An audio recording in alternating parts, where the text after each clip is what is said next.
Wi-Fi devices have been using the same security protocol for more than a decade. But today, that will begin to change. The Wi-Fi Alliance, which oversees the adoption of the Wi-Fi standard, is beginning to certify products that support WPA3, the successor to the WPA2 security protocol that has been used since 2004.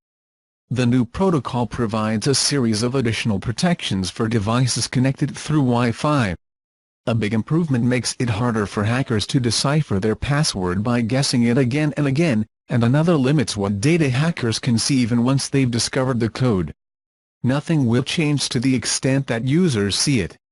You will only enter your password and connect to the network.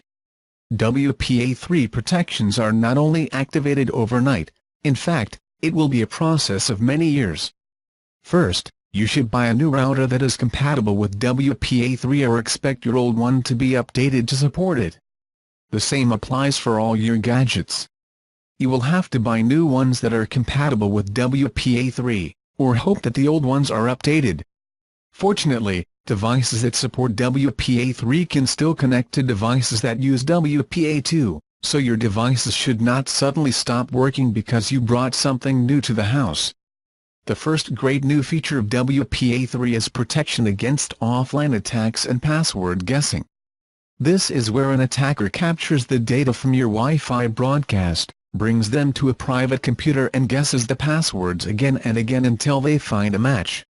With WPA3, it is assumed that attackers can only make a single guess against that data offline before they become useless. Instead, they will have to interact with the Wi-Fi device live every time they want to guess,